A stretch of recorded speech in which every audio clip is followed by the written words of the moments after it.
रात का दूसरा पहर था। चारों ओर सन्नाटा पसरा हुआ था। चांदनी रात में गांव के बाहर का जंगल और भी डरावना लग रहा था। उस जंगल के बीचों बीच एक पुरानी हवेली थी, जिसके बारे में कहा जाता था कि वहां कोई नहीं जाता, और जो जाता है वह कभी वापस नहीं आता। रवि और उसकी दोस्त माया दोनों ही उत्साही थे और उन्हें किसी भी डरावनी चीज से डर नहीं लगता था।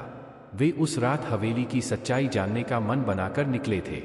रास्ते में उन्हें एक बूढ़ा व्यक्ति मिला, जिसने उन्हें चेतावनी दी, बेटा, उस हवेली में मत जाओ, वहां सिर्फ मौत का ही बसेरा है। रवि और माया ने उसकी बातों को मजाक में उड़ा दिया और आगे बढ़ गए। हवेली के पास पहुंचते ही हवाओं की सरसराहट और पेड़ों के पत्तों की खड़खड़ाहट और भी ज्यादा भयानक लगने लगी। हवेली के बड़े बड़े दरवाजे से जैसे ही वे अंदर दाखिल हुए, दरवाजा अपने आप बंद हो गया। दोनों ने एक दूसरे की ओर देखा, लेकिन डर को चेहरे पर न आने देने की कोशिश की। हवेली के अंदर की दीवारें खंडहर हो चुकी थीं और हर जगह मकड़ी के जाले लगे थे। उन्हें महसूस हुआ जैसे कोई उन्हें देख रहा हो। अचानक एक कमरे से कुछ आवाजें आने लगीं। वे धीरे धीरे उस कमरे की ओर बढ़े। कमरे में पहुंचकर उन्होंने देखा कि एक पुरानी अलमारी हिल रही थी, मानो कोई उसमें बंद हो और बाहर निकलने की कोशिश कर रहा हो। रवि ने हिम्मत करके अलमारी खोली।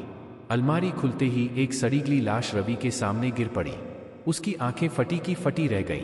माया की चीख निकल गई। तभी पीछे से दरवाजे पर जोर से दस्तक हुई।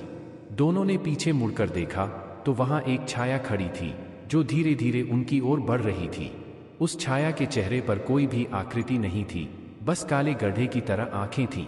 रवि और माया ने भागने की कोशिश की, लेकिन उनके पैर जैसे जमीन से चिपक गए थे। छाया और पास आने लगी। उसकी सर्द सांसें अब वे अपनी गर्दन पर महसूस कर सकते थे। आखिरकार रवि ने सारी हिम्मत जुटाकर जोर से चिल्लाया, कौन हो तुम? हमें छोड़ दो। उस छाया की भयानक आवाज आई, मैं वही हूं जिसे तुमने अपने साहस का नाम देकर यहां बुलाया है। अब तुम इस हवेली का हिस्सा बन जाओगे। और इसके साथ ही पूरी हवेली की दीवारों पर खून की लकीरें उभरने लगीं और रवि और माया दोनों की चीखें हवेली के बाहर जंगल में गूंज उठीं। फिर अचानक से सब कुछ शांत हो गया। जब गांव वाले सुबह वहां पहुंचे तो हवेली के दरवाजे फिर से खुले हुए थे, लेकिन रवि और माया का कोई अतापता नहीं था। आज भी गांव के लोग उस हवेली की तरफ देखने से भी डरते हैं।